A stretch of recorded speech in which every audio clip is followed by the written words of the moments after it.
This is Tuesday, May 17th. There are 63 days until San Diego Comic-Con 2022.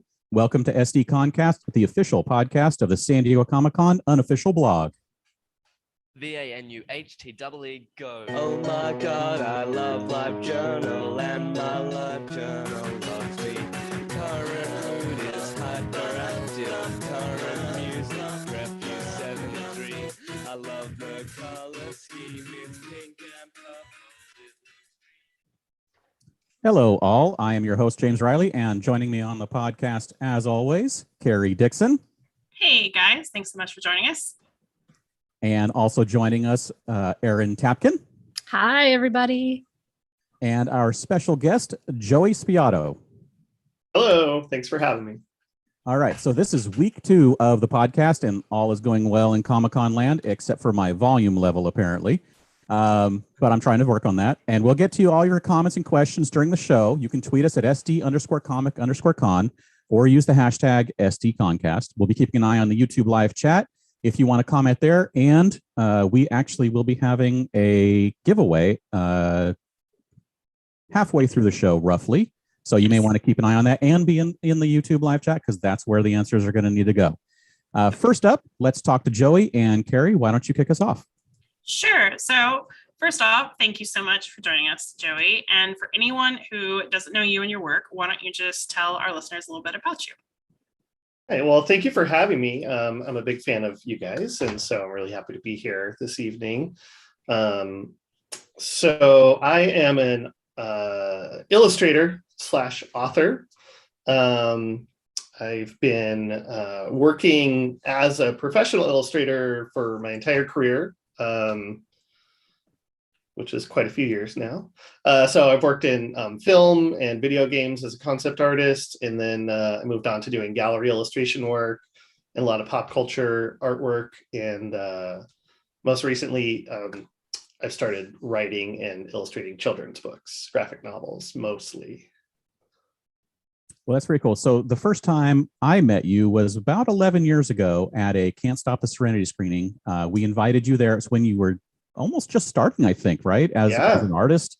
Mm-hmm. The River Tam and the Fireflies print with your records, album covers that you do had lit the Brown Coat World of Fire, and we invited you to be a vendor there. And that was pretty awesome having you there and at that big event.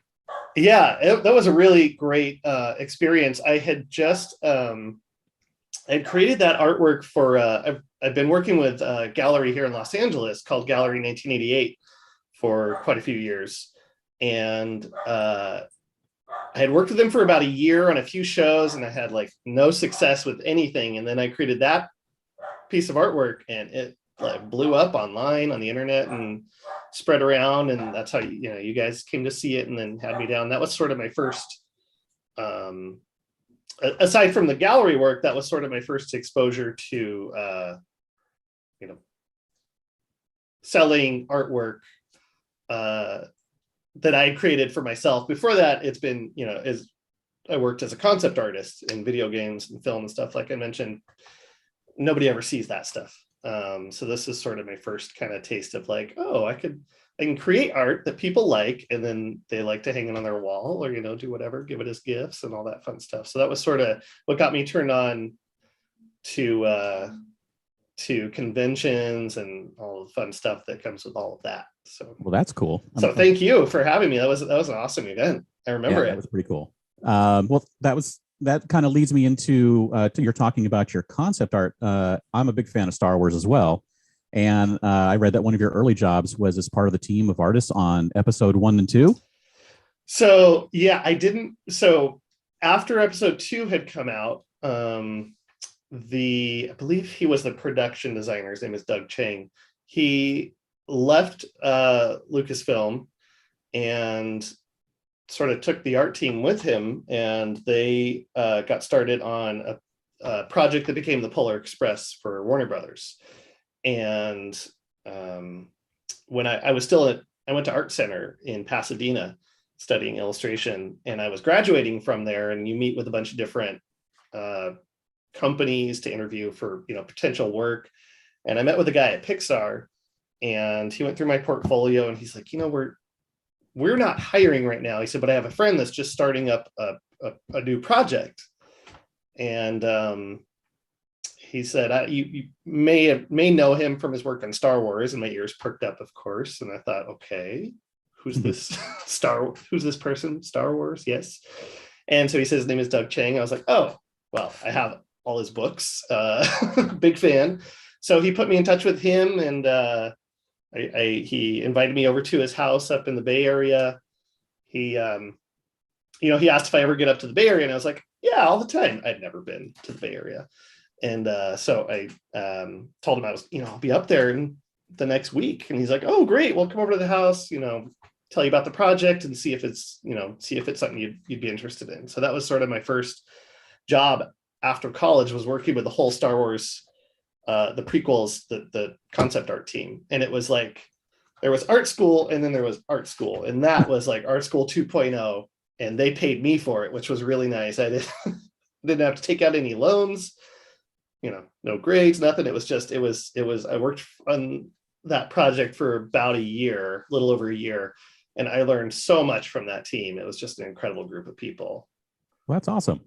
Yeah. Yeah, that's quite the first job. Yeah. It was amazing timing and luck on my part. I was just right place, right time, and I happened to get in there. It was a wonderful experience. That's awesome. Well, you are probably best known now for your Storytime series. Mm-hmm. And I think Erin actually has several if you want. I do. I pulled some out just You so we do? could show folks. Oh, This one. There's quite a few pop culture ones. There's a matching one to that. It's a whole set of three you got there. those. Yes. Those And are then hard to come by now. Those are sold out. Well, it's not for sale. You can't have it. It's just mine. There's quite a few video game ones. I think were the first ones that I remember getting. Yeah. That was one of the first ones I did with a video game series. This one. So Oh yeah, good these little small shepherd. prints. They look like little golden books. If anyone's not getting the reference there. Yeah. So, like she said, they are essentially little golden books, except, they're adorable little pop culture characters. How did you come up with that concept? So I had been doing the record albums, like I did the River Tam and the Fireflies. Well, that was very successful. And through the gallery, I did more shows. And so I did more things based on that. And I've been doing that series for a while. And I was like, I want to do something different. And I always loved children's books. And so I thought, well, what would be fun? Because my work is very kid friendly. And I like kind of taking something not for kids and making it kid friendly. And so I was like, well, what could be the perfect fit for something like that? I was like, children's books. And then of course, when you think of children's books, for me, I always went to the classic little golden book covers. And the first one I did, I think it was the first one I did, was for a game called BioShock. And oh no, I take it back. It was a Face Hugs for Everyone, which is based off of the Alien films. And so it's these two little kids with face huggers on. And that again blew up online, did very well. In a roundabout way, got me to almost work with the creator of the xenomorph alien, R Geiger or Geiger, not sure how to pronounce his name. Before he passed away, I almost did a children's book with him, which would have been very bizarre and awesome. But so that's sort of where that started. And then so I had sort of the record albums and the golden books going on. And I did some more of those for different things. And then again, Gallery 1988 in Los Angeles, because they're in Hollywood, they have a lot of ties to film industry, film studios and directors and different creators. And so they were doing a show, an official Edgar Wright show. And so I was like, well, I'm going to do the Cornetto trilogy. I was a big fan of his work. And so I did those 3 pieces and they sold out immediately at the show. I know Edgar took some home with him, which was very cool. And then the gallery offered me a solo exhibit where I could just have a whole show to myself of just those pieces. So I created a bunch for that, and I did 3 of those shows over the next few years with them, and I just sort of continue the series. Is there any others besides those initial few that really stand out to you?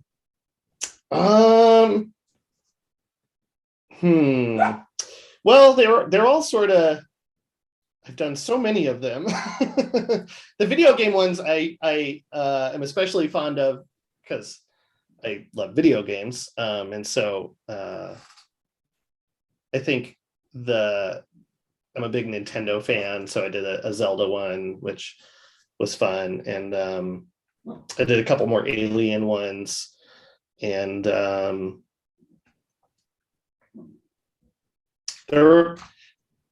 at this point I've done, I think, a few hundred. And so I'm trying to recall which were the early ones, but I've done a lot. One of the things I really like about him is something that I call the bliss pose, which is this looking upward, eyes closed. Yeah. So I was wondering if you could talk a little bit about that and the origin of the pose. So my thoughts when I was trying to come up with a style for Little Golden Books, the style that I immediately thought of was Mary Blair, who is a Disney illustrator, and I love her work. Very inspired by her. And so I just sort of started looking at different things she did, and I noticed that a lot of her characters in like the Disney art and the children's book, they're always very happy, for one, which is great. And so I just sort of took that approach of like jumping, laughing, smiling, just generally happy, joy feeling. Well, I guess bliss pose sort of covers that, happiness and joy. I don't know why I always that's just what I refer to it as, but I like it. Bliss pose. I'm going to start using that. So I want to go back just a minute. So you had said that prior to you working on Alien Next Door, which is your adorable alien children's book, and it's in space, no one can hear you clean, for anyone who hasn't read it. It's awesome. But I would like to hear that HR Geiger story, because I've heard a little bit about this in the past, but it sounds like you kind of, in a way, like got his sign off. Kind of. My wife and I had just gotten married, and I was working at home, and I got a call from my dad, and it was in the afternoon, and he's like, "I got the weirdest phone call for you left on our answering machine." And I was like, "For me at your house?" And so he played it for me over the phone, and it was this woman, and she said her name, and she was a private investigator for... Always what you want to hear. Yeah. Who I couldn't tell if she was hired or she was friends of Geiger's. But he had seen the Face Hugs for Everyone print that I did, and he loved it. Which, as an illustrator, to have someone on that level, not only see your work but also love it and approve of it, and not just amazing. That, but love it enough to like ask a private investigator to go and find you. Okay. Well, what I also don't know, did he not know how to use Google? Which is strange to me. Like, it's the internet. I'm on the internet. You can just type in face. Very strange. So he had his own unique way of life. So a private investigator tracked down my parents' phone number, which I hadn't lived with them for a while. But anyway, she left her phone number, so I reached out to her and spoke with her for a little bit. She was also an interesting character, as you would imagine. She was older. She was from my area, which was weird, but she was living somewhere else. Anyway, he had an idea for a children's book that he wanted me to illustrate. And I said, yes, of course, I would love to. And then I didn't hear anything. And then I want to say it was months later, he passed away. So I never got to do that. And then I was approached by a publisher to do an Alien book, and that sort of felt like it'd come around full circle a little bit, because it's a kid-friendly Alien book, not necessarily a children's book, but kid-friendly for sure. Yes, that's really cool. Yeah, in a way, you did like kind of get the okay there. I did, yeah, ahead of time, which was really nice. And I actually interesting. After the book came out, I got a message. I think it was an email from his wife, I believe. And she said he would have loved it. And she sent me pictures of it around their house, which was amazing. And that is cool. She ordered a bunch of copies to be in the museum in Switzerland. And I don't know if they still carry them. I haven't gotten out to Switzerland to see the museum. Hope to one day, because I'm a big fan of his work. But just really, really kind message from her, which was really wonderful to hear. That was special. That's fantastic. Yeah. That's pretty awesome. It was very cool. So talking about the books, you now have several other books out of your original character, Grumpy Unicorn. Yes. How did that idea come about? So everything stems from conventions. Interesting way about it. I was in Chicago at this point a few years ago, at a table in Artist Alley, and I had a woman come up to my table, and she was looking over my work and gave me her card and said, I'd love to work with you at some point. And she was a editor at Scholastic. And so fast forward 2 years later, I think, and nothing ever worked out. I had other projects too, which was fine. And I was in New York Comic-Con, and she came up to my table. I didn't recognize her because I do a lot of conventions. I meet a lot of people, and I remember some people, oddly enough. I just like the most random people I'll remember. I'll be like, I met you 4 years ago in, Seattle. Good with faces, terrible names, but good with faces. So she said, I have a project for you. And I thought, oh, okay. And she said, do you remember me? And I said, no. She's like, I met you in Chicago with Scholastic. And I thought, okay. And she said, well, if you're in town on Monday, we'd love to have you down to the offices and talk to you about a project we want you to do for us. So I went in to meet with them. They were all very wonderful. They had a title, just Grumpy Unicorn. And they said, we want you to create this character, create this book series, and you can kind of do whatever you want. And it's just got to be geared towards this age range, and you have this kind of time frame. And my dog is barking. Sorry. Okay. Your dog has very serious opinions about the podcast. He has opinions about everything. He's that's okay. We're dog friendly here. Yes. We get it. I'm very sorry. No, please don't worry about it. It's because he wants to be in here with me, I think. So is your dog named the Internet? Yeah. He just barks and is angry about everything. So grumpy old man. So for Grumpy the Unicorn, or Grumpy Unicorn, excuse me, Sure. you have Hits the Road, and then you introduced a few new characters, including Sassy the Sasquatch. Yeah. Were those creations of your own? You said they gave you the title, but they just had the title, and I worked for a few weeks on different designs. I'm sorry, I'm going to open my door so he stops. Exactly. I'm sure it's totally okay. It's very distracting.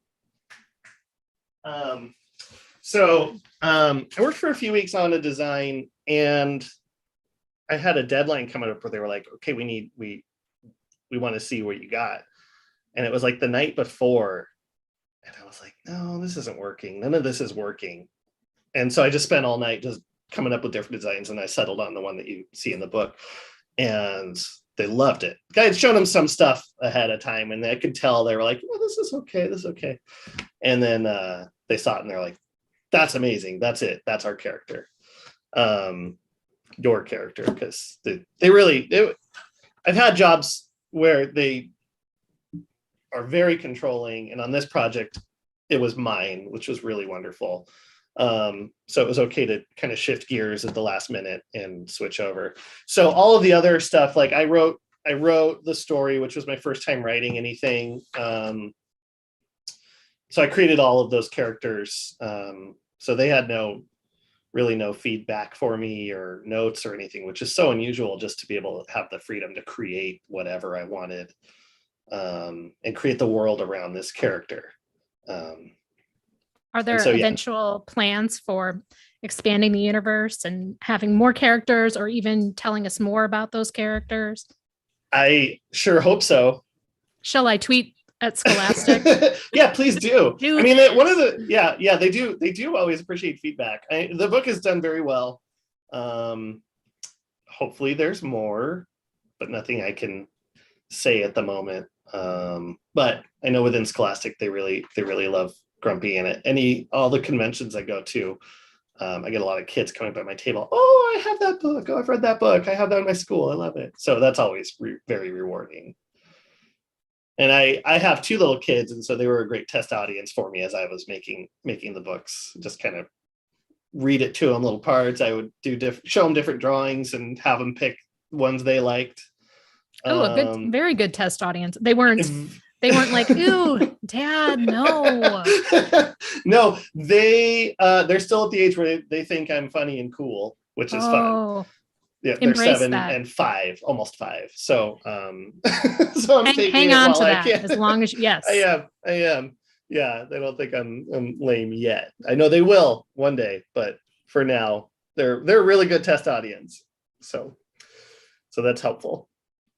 Well, one of the things I had noticed about your work and about Grumpy Unicorn is taking things that we might have preconceived notions about, like you always think a unicorn's going to be happy. It's never going to be grumpy. You always are going to think an alien is scary. It's never going to be sweet. So you do a really good job of flipping the script on that, which I really, really like. And I was wondering how accentuating the positive, if that mindset plays into your personal life, into your regular life. So my wife, after reading the Grumpy Unicorn, she was like, "Well, you're Grumpy Unicorn." I was like, "All right, yeah, that's accurate." She was like, "You write what you know," and I don't think that I'm a grumpy. Well, I guess I am a grumpy person sometimes, but I'm also pretty happy generally, and so it's you got to have both sides of the coin there. So yeah, I guess a little bit. I think all of those characters are a little bit of me to an extent. Sassy, probably not so much, but that's definitely my son, my 7-year-old. I don't know, because with your beard, that's true. That is true. Sasquatch going on, little bit. I do love Sasquatch. Anytime I can get Sasquatch into something, I'm happy to spread the word on Bigfoot. So wrapping back around to what this podcast is about, Comic-Con, and you said that throughout your career you've had cons be like really important aspects of your creating life. How long have you been exhibiting at Comic-Con, and why do you keep coming back? Because it's a crazy place. Yeah, it is crazy. I went to my first San Diego Comic-Con, I think it was either 1992 or 1994. And I was like, this is the most amazing thing. And at the time, it was very different than it is now. And so I'd gone periodically over the years. And I never thought about exhibiting at a con. And it was when my wife and I started dating, it was coming up, and I said, "Oh, I'm going to Comic-Con. Do you want to go?" And she's like, "What's Comic-Con?" I was like, "Oh, let me show you." So I Sherpa'd her through San Diego in 2010. That was our first year going. Oh, that's a great that was year. A very good year. Yes. That was an amazing year. It was an amazing year. She did the Hall H. She was a good sport about it. We would camp out for Hall H, and just, it was a very good time. That's And, when you knew, right? You knew. Yeah, that's when it was like, this is your test. Okay, if you like it, then we're good. We'd been dating, I think at that time, it was about 6 months or so. And so, yeah, once she said, oh, I love this, I was like, all right, I'm in. Lock it in. Lock it in. Lock it up. Yep. So I'd been, I'd always gone for fun. And then after the Can't Stop the Serenity event was, I think, 2 years after that, maybe, or a year after that. About a year after, I think. Yeah. I started working more with the gallery and showing my work and selling it. And I thought, I had some friends that had done conventions. Like, you really got to go set up a table at a convention. You would do really well. And I was like, well, I've never done that before. That sounds terrifying and fun. So I applied for Artist Alley in San Diego, and I got in. And I've been going, I think this will be my 5th year as an artist at San Diego. Well, minus the 2 years that we were all Yes, locked in our we don't count homes. those. Yeah. Those do not count against. Yeah. So 7 years really, but yeah. So I'm ready for that to start up again. Yes. So we had the special edition, which was so much fun. I loved this. I don't know how you did you all get to go to that? I did. I think I was the only one of us that did. And I assume you've been going to Comic-Con for a while. My first Comic-Con was 94 as well. Oh, okay. And I haven't missed one since. Oh, that is awesome. I missed a few in between there. That's pretty impressive run. So the special edition reminded me of like early 2000s Comic-Con. Yeah. It was a really special event. I sort of wish that they would do that twice a year, do the special edition in the fall and the big San Diego Comic-Con in the summer, but then it probably would not be as special. But it was a really, really nice to be back and sort of ease back into convention life. Sure. I love Comic-Con. I'm just a big fan of stuff in general. And so, of course, if you're a fan of things, Comic-Con is the place to be. Lots of things. Lots and lots of things. And in fact, I'd like to know, since, especially because you originally attended as a fan, obviously as an exhibitor, it's very different. Oh gosh, so different. So different. But on the rare occasions that, you do get to actually step away from your booth, what do you like to do? Who do you like to go see? I like to go to the bathroom when I step away from my booth. That's fair. I really, I don't get to go to Comic-Con for fun anymore, which is very sad to me. I don't leave my booth. I do take bathroom breaks occasionally. I used to do, I would first day, Wednesday, preview night, because I'd always go to preview night. I'd get the book and I'd look through and I'd just highlight all the panels that I wanted to see. And then I go through and look for which artist was going to be here. Yeah. And I love the small panels. I love the big Hall H panels. And there were some where I was like, well, I would have to wait 2 days in line for that. So I'm going to find what other little panels I could go to. Yeah. And I am a fan of a lot of different things. And so there's always something that, or even if you're not, it's like, well, that sounds really interesting. I'll go do that. But when I go now as an exhibitor, I'm at my booth the whole time. And the only time I really get to see the show floor, because it's so packed, that it would take me an hour to get, a few rows over, and I can't be gone for that long. So I walk around in the morning before the show opens, because I can get in early as an exhibitor, and everything is kind of closed up, but I'll do my lap, 1 hour before the show opens and see what I can see. I love seeing all the big exhibits and all that. But sadly, the past few years, I have not been able to venture out and see the things I want to see. Usually though, I like comic books, and so the hard part is that the comic books are on the opposite end of the convention center from where Artist Alley is. Yes, that is quite the hike. Yes. So getting all the way over there when they're open and selling is tough, but I've got my list, and hopefully this year I can get a friend to run over and find some things for me. Has it changed? Has it changed your feelings about Comic-Con at all, being on the other side of the table? It's made me, I think, well, it's made me appreciate what a great job they do as a convention, the people running it. Because it is, I used to do a lot of conventions. Some of them are run really well, some of them not great. And so as an exhibitor, it makes me appreciate the work that really goes into putting this show on, and just how much work goes into it. And then, people like Carrie that cover it and help out people that are there for the first time or whatever. I love Comic-Con as a fan. I love it now as someone that sort of tangentially is involved in it, just from an exhibitor perspective. It's just a really good time that I look forward to every year. So it hasn't necessarily changed. I just always appreciate it, and especially the last 2 years of not being able to do it. Yeah. The special edition just felt really good to be back in that space and seeing people I haven't seen in 2 years. And I have a group of friends that we do conventions together. And so I get that's one of the few ones that we all do. And so we all get to be together, and that's really special too.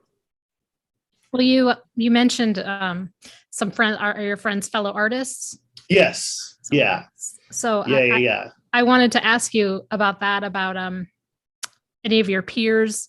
Obviously with you found inspiration with Little Golden Books, and you've found inspiration in R Geiger stuff. And I was wondering of your peers who you find particularly inspiring. Oh my goodness. Well, I mean, Artist Alley is like full of just amazingly talented artists. And some people you'll walk by and see their work and just think like, this is incredible. I've never seen anything like this before. And then sometimes, you'll see, I'll see people, it's like, oh, I've been following your work for years. It's really cool to meet you in person. So friends that I've met, a bunch of really good friends through conventions, and I'm still really good friends with them. Some people I connect with immediately. So like I'm on a text thread with, I don't know if you guys are familiar with Danny Haas and Karen Hallian. Yep. And Brandon Kenny, and just really great group of people. And I love seeing the work that they do. They do a lot of licensed work as well. And so it's like, oh, I just got this job doing this, and I'll get to see previews of it a little bit before. And so that's always inspiring and fun. And I love being around other artists, and I love seeing art and different approaches to stuff. And, anytime there's a new something coming up, I'm always curious, like, okay, who's going to do this in what style at the show? Like what year was it? I expected to see a lot of Joker art when Joker came out a few years ago. And I was like, I didn't see that much. I was surprised, but hard to take that dark film and make art out of it, I guess. But well, as an artist, what advice would you have for other artists, young artists starting out, and ways to improve or get into the field, and anything that you maybe helped in your career? Yeah. One of the things that I encourage people to do is some people have heard that fan art is sort of this thing to stay away from. I am adamantly opposed to that. It's like fan art is great because it's something you love and you're creating something inspired by something that you love. And if that helps you build up your skill, which I always tell people, art is a skill, not a talent. It's something learned, and the more you do it, the better you get. And so the more you do it based off of something that inspires you, you're going to get better results. And so people starting out, I encourage them to take interest in a lot of different things. Always try to find something good and positive in something that you don't like, which is always a fun challenge. That's accentuating that positive. That's what I think of. Yeah, it's hard because you can see a movie and you're like, that was not a good movie. What did I like about it? And it's a hard place to go to immediately, but I try to do that. I don't always succeed in that, but sometimes I try to do that. And always just sort of create, take inspiration, find artists or writers or filmmakers or someone that you love and kind of learn a bit about their process.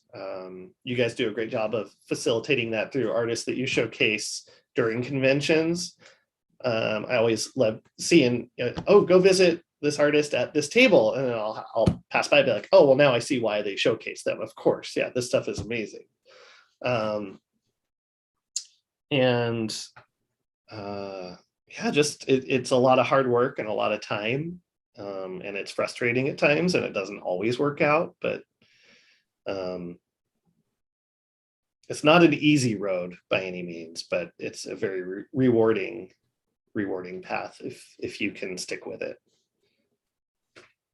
Well, and you've done a really good job of incorporating the things that you really like, the things that you enjoy into your work. Like you said, you love video games. Mm-hmm. And so you did quite a few of the video game related prints. So you're incorporating the things that you like into the thing that you can do really well. Thank you. Yeah, I love video games a lot. I had a career in video games briefly for a few years, and I thought, well, this is the career path for me. And then it didn't. I got kind of burned out on it. I love my time in the industry, but I needed something else. But I've always been a fan of video games, and then I loved it so much I worked on video games, and then I stopped working on video games, but I still love them. So. And I know you were talking about you played Tunic recently. Oh my goodness! And Tunic. I know you really, really loved that. I love Tunic. Yes, my husband played it too. I'm sort of like a backseat gamer. Okay. I watch my husband play a lot of games. I'm not good at playing them myself. Yeah. But so what are you currently playing, or what are you looking forward to? Yeah. I finished Tunic, which I don't know how. I had to use a guide at some parts, and I had to turn on the no fail mode because that game was very difficult. But I was in it for the story. I was in it for the world, for the art, the music. It's just an incredible throwback to classic like Zelda meets Dark Souls kind of game. That game is my game of the year by far, now that Starfield is not coming out later this year, sadly. Tunic's amazing. So I finished that. I'm playing Kirby and the Forgotten Land with my kids. I can't remember the title, but that is also a phenomenal game. And I'm about to start Guardians of the Galaxy. I think that's my next game. I like to do like small games after a big long game. And so I did Tunic, and now I'm playing around with Kirby, and then I'll jump into something big, Guardians of the Galaxy, probably next. I think that's probably where I'm at right now. I'm working on a couple projects, and I have my game time is very limited these days, sadly. And by the time my kids go to bed, I'm like, we're so tired. And then there's a lot of really good TV on these days too. Yes, there really is. We're in a golden age of games, TV. Yeah, there's a lot of really great stuff out there. We're watching Better Call Saul, which is incredible. Yes. And Moon Knight, which is really good. And oh man, there's A Star Trek. I'm a big Star Trek fan. Huge Star Trek fan. So Strange New Worlds is just hitting all the right spots. I love Strange New Worlds so much. Well, we have some questions that have been popping up in the great. live chat. If you would like to answer some. I'd love to, if I can. Yes, All right. absolutely, you can. Night Bodega asked, "Are there any other horror icons that you want to illustrate?" Oh man. What? Yes, I had pitched well, I don't know that Predator is necessarily horror, but I pitched an Alien versus Predator book as a follow-up to the Alien Next Door, and it would be about them being best friends. I took the verses and I turned it on its side so it looked like a heart a little bit, so it was Alien loves Predator, and it didn't work out, sadly. But that was the one that I really wanted to do next. I really like Predator. The new Predator movie looks sweet. So, Sir Lister Smeg asked, were you there, like in the room for Eyegate at Comic-Con 2010? Yes. And then Harrison Ford came out in handcuffs with a pen. I was there, and a good friend of mine was sitting right next to the person that got stabbed in the eye with the pen. Oh my God. Yes. Wow. Yeah, I was on the other side of the room for that one. So yeah. I didn't get to see it. We were just sitting up there like, what's happening? Why are we not doing anything? Right. Well, it was like, yeah, we were on the other side in the back, and we heard a commotion and yelling, and then we saw the paramedics come in. Yeah. With a stretcher or something. I was like, what? Like, what? Yeah, it was very unsettling. Very unsettling. And then, I can't believe. And then my favorite part is terrible. But my favorite part of that was that the person that did it was wearing the free Harry Potter shirt that they had handed out earlier that day it was like the wanted poster shirt. They were wearing the shirt, and it said, the headline on the side I said like, crazed Harry Potter fan stabs other con goer in the eye. And I was like, I love it. Only at Comic-Con. Only at Comic-Con. I feel very sorry for the person who got stabbed in the eye. That's awful. Yes. I hope they've recovered. Karen Session asked, "What was so great about Comic-Con in 2010?" In 2010? The first one you went to. The first one that you took your wife. Girlfriend to. Yeah.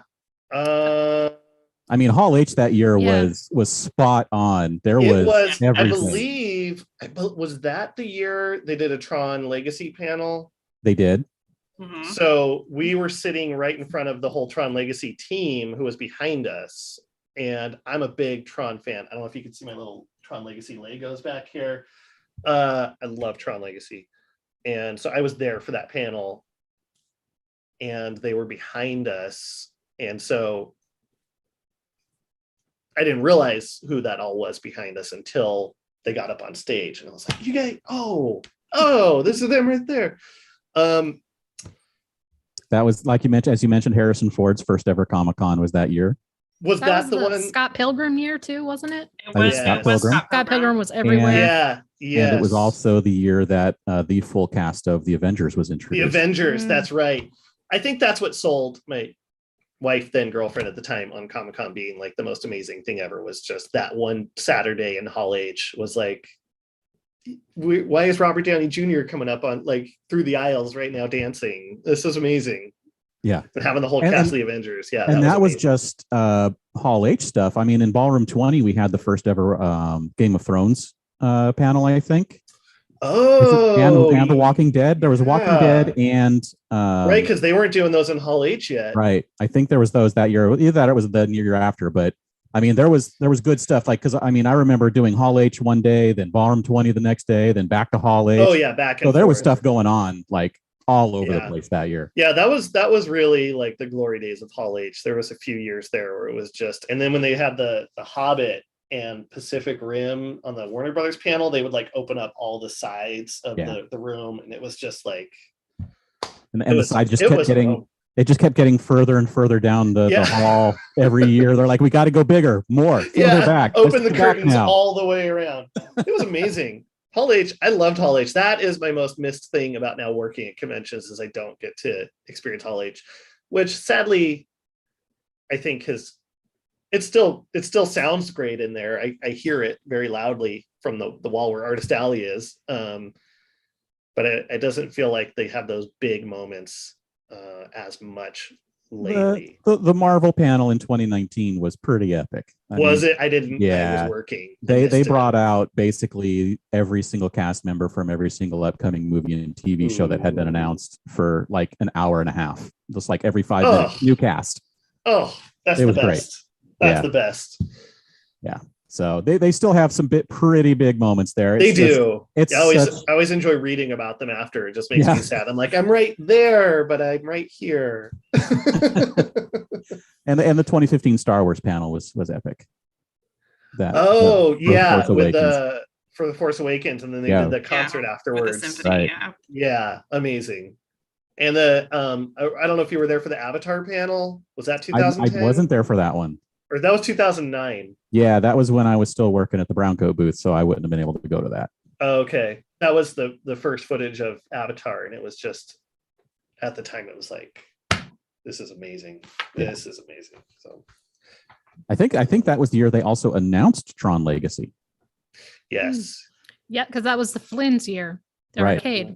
Right, the Flynn's arcade down the street in the gas lamp. Yeah, that was Comic-Con. I love it. I'm curious to see this year what it comes back to. Yes, I hope we get a little bit of that magic. Yeah. Although I'm so starved for entertainment, honestly, that like even just being there, it's going to be like something special. Anything would be special. Yeah, the special edition did feel like it was missing a lot of the outside Comic-Con stuff. Which I always get to enjoy after the show. But I'm curious by later this year to see how things are. We're also curious. Yes. Yeah. I'm sure you guys will do a great job covering it. So we're gonna try. Yeah, you will. All right. Well, before we let you go, why don't you tell our listeners just what's next for you and also where they can find you online? Yeah. What's next for me is some things I can't quite share, unfortunately. I'm working on a couple of book projects right now. I will be in San Diego Comic-Con in Artist Alley. I just found my table is BB15. There you go. So like a BB unit, but 15, not 8. You can find me online at jobot.com, JO3BOT.com. And from there, you can get my Instagram and my Twitter. I have an Etsy store where I sell all of my stuff. I sell signed copies of books, all of my prints, postcards, etc. I'm going to be at Star Wars Celebration next week, but for fun this time. This is my first convention for fun in years. I'm looking forward to that. My kids just got into Star Wars over the they had a couple weeks off of school and we all got sick with COVID, which was terrible. We were all fine though, thankfully. Yes. So we were in quarantine for 2 weeks. We're like, well, we're going to start watching Star Wars. And so we watched everything Star Wars, and now they love it. So I'm surprising them with a trip to Star Wars Celebration. Nice. That's awesome. Yeah. So that's for fun. So you can't find me there. But so yeah, I'll be in San Diego Comic-Con, and probably New York Comic-Con later this year. And you can always find me online, and my books, Grumpy Unicorn books, are available at all booksellers, independent and online, or like, Amazon, Barnes and Noble, Target, some in the Midwest that I can't remember. Kroger, does that sound? Meyer. Yeah. I'm from California, so they sent me the list of the stores that it would be at, and I was like, I've never heard of these ones, but I had to look them up, and they're very big. So apologies to people east of California. Sorry, the geography is terrible. Yeah, and I think that's probably about it. Well, we are very excited to see you at San Diego Comic-Con. Thank you. I'm excited to be there. Come by. Yeah, come by. I always try to do a few new prints for each convention I do, so I'll be getting started on those soon. Well, when you finish them, I know someone who you can email them to who would love to spotlight you. So I would love to. We'll be in touch. Okay. My people will email your people. Yes. All right. Well, thank you so much for joining us. Thank you. Thank you guys for having me. I really appreciate it. Thank you. Appreciate Thanks. Yes. All right. Thank you. it. Bye. Bye-bye. All right. We are going to do a giveaway. So that's We are. exciting. We are. James, All right. this is all you. It's all you, James. Take it away. Let me make sure that I'm talking for a second so I get on the screen. Am I going to be on the screen? Are we showing me? Probably. Yeah. Okay. You So have the here we little go. yellow box around you. Now I have it. Never mind. So I am going to be giving away this box of Marvel Annual 2020 to 21 cards from Upper Deck. This box has 16 packs, 5 cards per pack. You have a chance to get some autograph cards and some art cards and all kinds of fancy stuff. This is actually this is a pretty valuable box of cards right here. So thank you to our friends at Upper Deck for giving this to us to give away to one of you. And so the question is, I'm talking a lot so people have time to get ready and are getting their Google Foo ready here. Are Carrie and I eligible for this? No. Oh, dang it. So the question is, for this box of Marvel annual cards, what venue was the first ever Comic-Con held in San Diego, and what was the original name of the show? And you have to answer in the YouTube live chat. You have to answer both things to get this box of cards because it's a valuable thing. So you need to answer both questions. Both questions in one answer. Yes. In one more time. One message. So the question is, what was the venue of the first ever Comic-Con in San Diego, and what was the original name? Yeah. Google. To the Google. Who's got the fastest Google fingers? All right. It's So really There's quiet always- in yes. there. There is so Well, it's quiet. very quiet, but there's also a little bit of a delay. yeah, it'll Okay. delay a little bit before we start seeing them. Because Yes. people not only have to wait to hear it, and then they have to go search, and then they can type.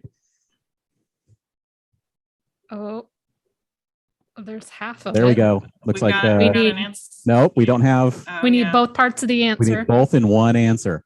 Where No, and name. where, not when. Where? There we go. I think Oh, I I think Damien got it. I think Possibly? so. I think Damien got both. so. That's the first one I saw. I mean, All right. You wanna Damien? I'm Are we gonna calling say it? that Damien got it, even though it's slightly wrong, because it was actually called Golden State Comic Book Convention, not Golden State Comic Con. Hmm. But no one got that. But it was at the Grant Hotel, not the Cortez where it was held for most of its early years. Although Christopher Wright did just get it, and he posted it just as I was saying that. So what are we going to do? Who are we going to give it to? Hmm. I say Damien. I say Damien? Damien. I vote yes. I vote Damien. All right. We're going to go with Damien because he was the Okay. first one to get it. Damien, you need to send me an email at SDComiccon.blog. I forgot our email for a second. SDComiccon.blog@gmail.com. There you go. Okay. Or alternatively, you could just DM me on my personal Twitter or the blog Twitter. I know who you are. And just send us your address. So congratulations, Damien. Woo! All right. So now that that's over, we can get into news and all that kind of stuff. Who wants to take the first one? I will. So first up, the thing that you guys have been asking about for weeks is that parking lot are open. Woo! So if you need parking, you have between now and June 12th to go sign up on ACES form. It works the same as it has the last few years. You do have to enter your credit card information, but it will not charge you. And that's basically just to cut down from people submitting, like 1,000 forms, which has happened in the past. On June 13th, they will randomize everybody, put you into groups. They're not even saying how many groups this year, presumably because they want to see like how many people they get to sign up. But group 1 will be on June 20th. They also have not announced this year's lots. I was told by ACE that it will be less than usual, but I am positive that this year's lots at least include the Convention Center, the Hilton Bayfront Garage, Padres Parkade, Diamond View Towers, Tailgate Park, Triangle, and MTS. Beyond that, I don't know. Find out when they post it. Okay, so next up we have the volunteer interest list is open. So if you wish to volunteer this year at Comic-Con and you aren't a returning volunteer, you have to first express interest by filling it out on the interest list online. That list opened up. Yeah, you need your member ID, and it's in there, and it opened up yesterday. And is it going to close at a certain point, or will they just like? They typically like keep it open until like they get so many people to fill it up. I haven't heard anything about it closing yet, which is weird because most of this in like a couple hours. So if you want to attend Comic-Con, this is a good way. So this is just for the interest list. This doesn't actually guarantee you're going to volunteer. You have to sign up for that. A second sign up, correct? Yes. So this is just to say that you're interested in being a volunteer, not that you actually are going to be a volunteer. Yes. Okay. And if you haven't checked out our list of open artist commissions, Andy puts that together and he's already got several on there. This is something that Andy updates as soon as we find out somebody is offering commissions. The latest ones he's added, Victoria Ying, I think was one of the latest ones. James Silvani. Yeah. Dan Wiesenmeyer, I think, is still accepting them. I think even Patrick Ballesteros is still. He might be. Yeah, I think it's still listed as open, but we've got some examples listed. You can see what people are offering. Email them. I mean, some of our favorite things we pick up at Comic-Con are our artist commissions. This is a great way to find some good art. So please check that out. List of open artist commissions on our website. Absolutely. And then I just wanted to mention the hotel waitlist stuff because there's been a lot of questions about that. So theoretically, if you did not get a hotel in round 1 or 2, or if you did get a hotel and you didn't put down a deposit, you should have received a link to the wait list. However, it seems like a whole bunch of people did not receive that list, even people who got the email yesterday that was like, hey, you'll get an email on Tuesday with a link. So if you are one of those people who did not get the wait list and believe you should have, you can contact On Peak, call their regular customer service number, not the one in any of the emails, call their regular customer service number, and they should be able to send you a link to access the wait list. The first part of the wait list opened today. If you truly had no wait list, like if you didn't know the hotel sale was happening at all last month and you didn't fill out the form, whatever is still available will go up on May 25th. And as we say every single year, there are always hotels still available. Even like hotels will continue to pop up. It may be just a little bit different this year though, just because normally if you cancel a hotel, there's like no repercussions if you do it through a certain date. This year it's, I believe you have through like May 30th or something, but they will keep a 3% fee. So if you cancel a hotel for any reason, be aware that there is a fee, and your 2 dates to keep an eye out for are now basically, and then May 25th. Again, if you didn't get a link, contact On Peak. They can still send you one. Alrighty, and we have a few offsites. The first one up is the annual Robert A. Heinlein Blood Drive, which is now taking appointments.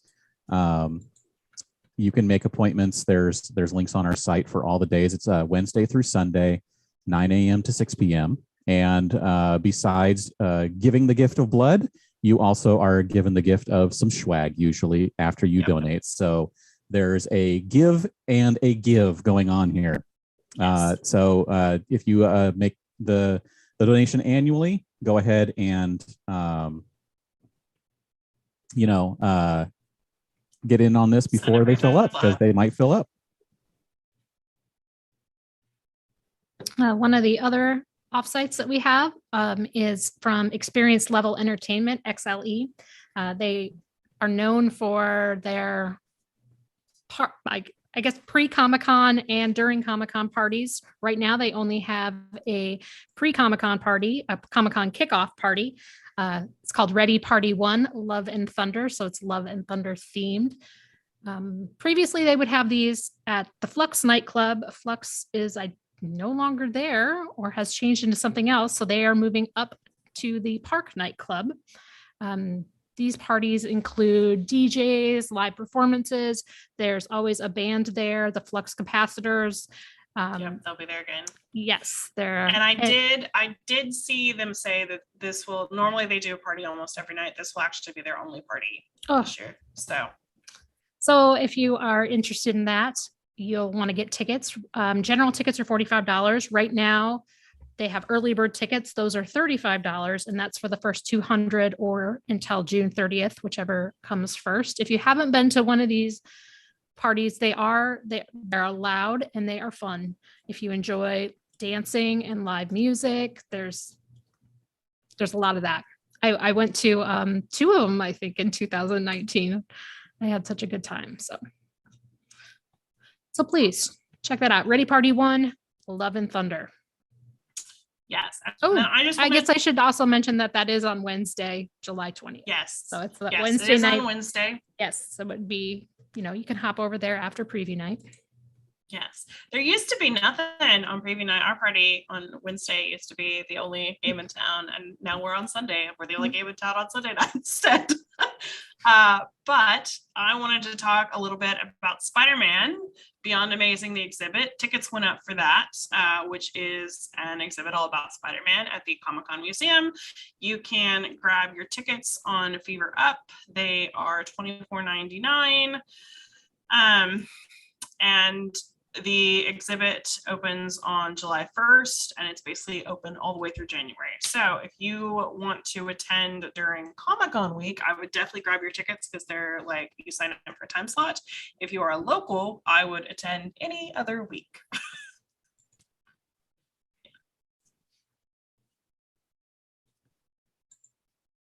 All right. After Spider-Man, let's see what we got. Oh, sorry. One of the things I wanted to mention was some of the comedy that's going to be at the American Comedy Company on 6th Avenue.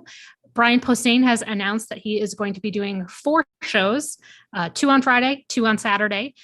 And right now, tickets are usually $22, but they actually have put up tickets for half off, the very, very low price of $11 per ticket.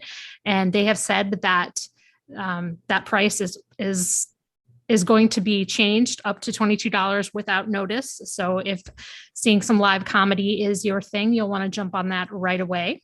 There also is a 2-drink minimum. Yes.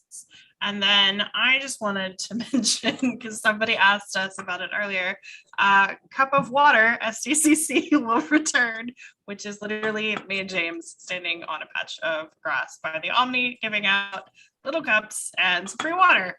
I don't know when, but I know where. Little cups and little bottles of water, because we not only give you the cup, we give you the water. We're very generous like that, yes. But I dug out these cups this weekend to see if I needed to order more, and I don't. So it is for sure happening. And somebody asked today, so yes, we can confirm that it is returning. Awesome. So we have a few exclusives, or in the case of one of them, a lot of exclusives. First up, we have Patrick Ballesteros with another new print. And this one is, let me get to it here. It is Take Two. It's all about Spidey, No Way Home, and you can see it on the screen, or you can go to our site and look at it if you're listening to this. It's a 6x8 print. It will make its debut at the con, and it is the second part of a triptych. Yeah. Yep. There you go. That's the Ballesteros one for this week.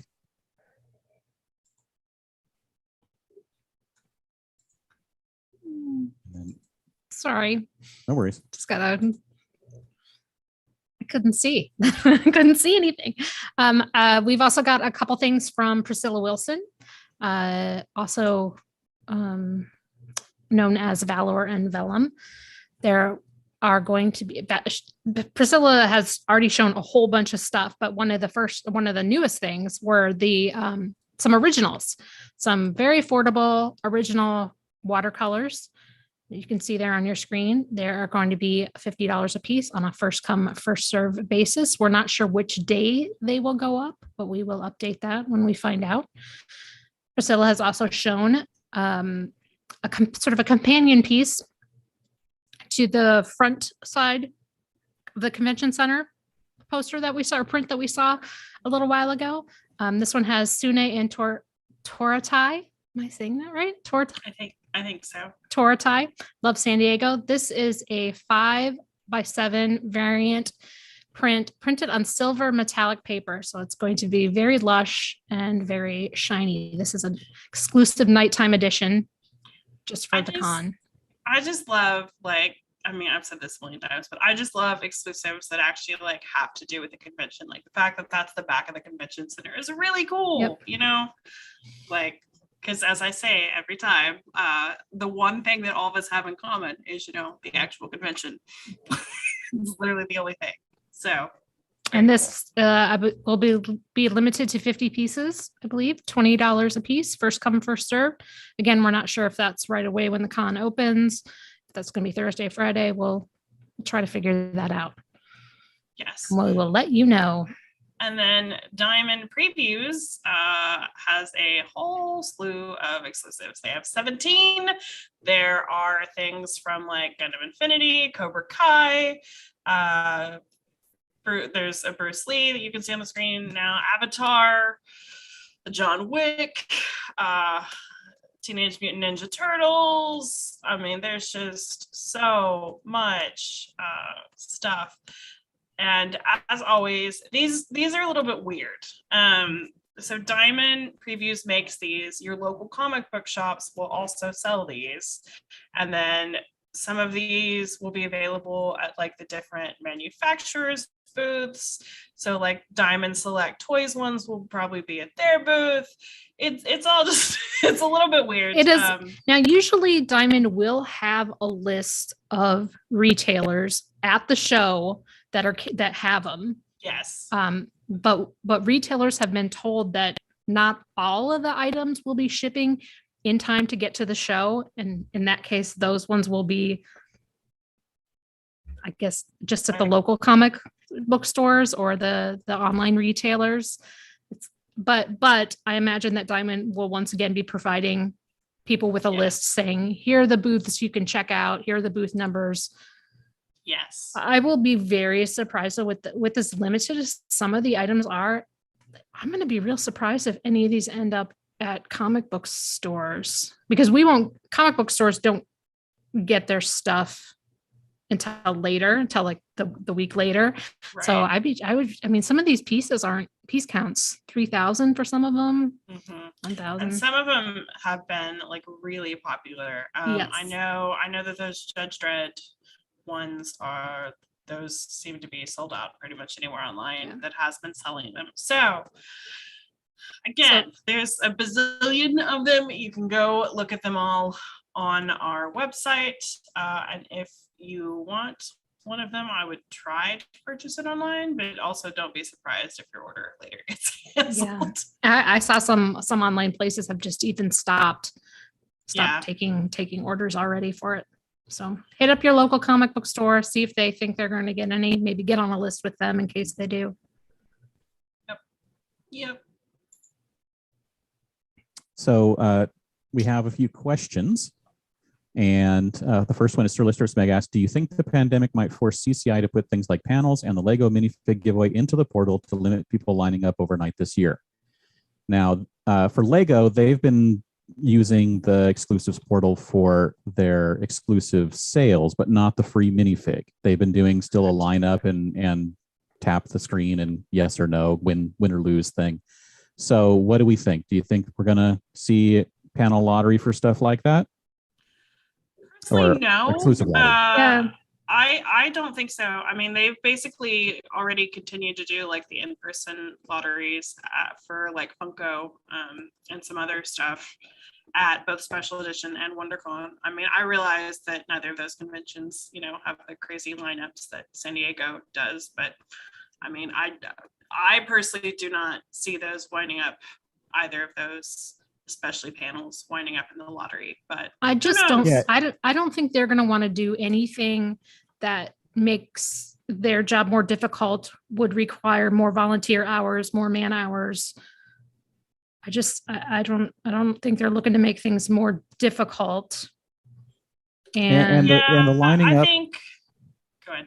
The lining up was a problem before the pandemic, where they didn't like it. They didn't like overnight camping. They didn't like people lining up for 2 days. So if they were going to do something about it besides just trying to mitigate it with the, you know, the Hall H line, you know, line starts here kind of thing, they would have already done it. Yeah, I agree. Well, and I mean, I think like if you're going to say, because of the pandemic, I mean, I think to them, their masks and vaccine requirements, like I think that is about the most they're going to do. And I think they've already gotten a lot of pushback on just that. So I don't know that I would expect like more stringent requirements. I don't think they'll be taking any more precautions with COVID in mind. Yes, other than what they already those are the have. big two, and they've already implemented them. So I think that's about where you're at. Mhm. And then Night Bodega asked what happened to the button contest.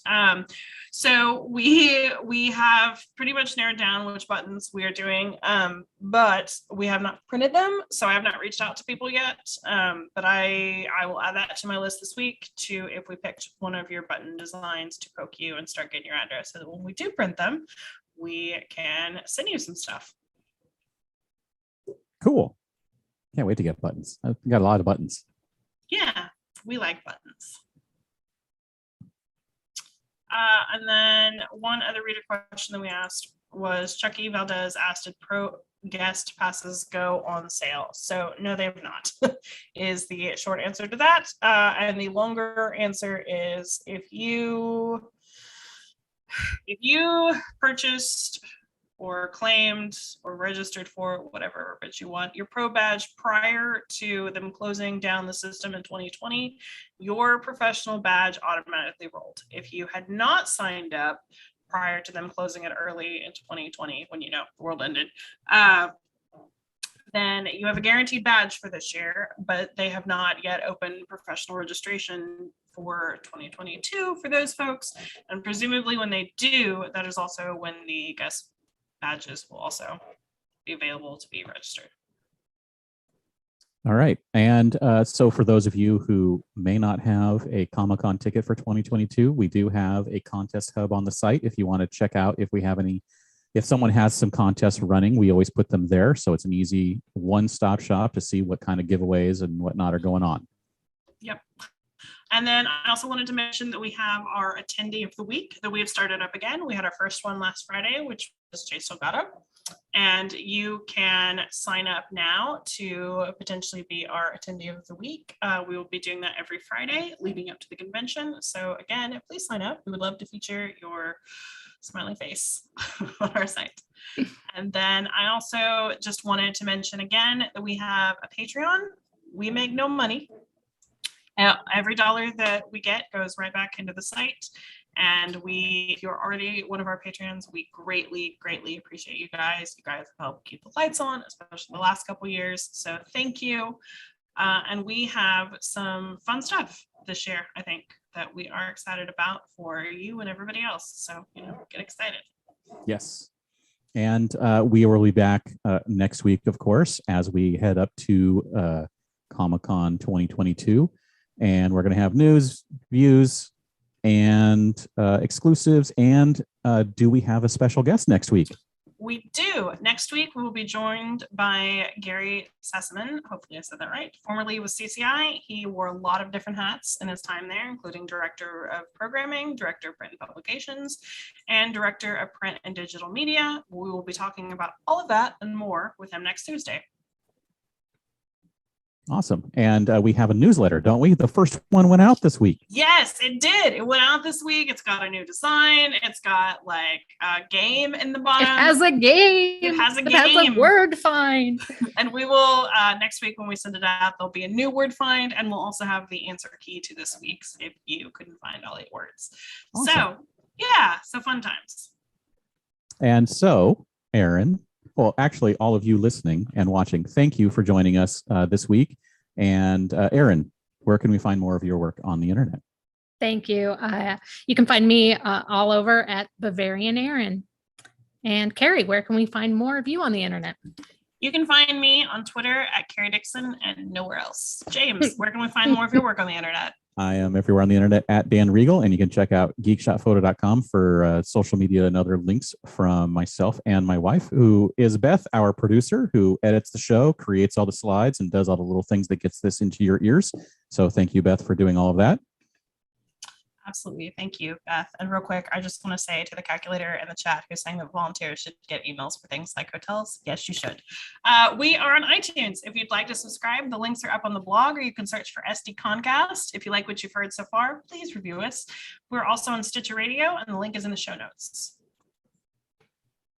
If you want to get a hold of us, you can send us an email at sdcomiccon.blog@gmail.com. Find us on Facebook at facebook.com/SDConblog, or tweet us at SD_comic_con. Thank you all for watching and listening, and everybody go shawarma. Yeah, boy. Not your finest. Yeah.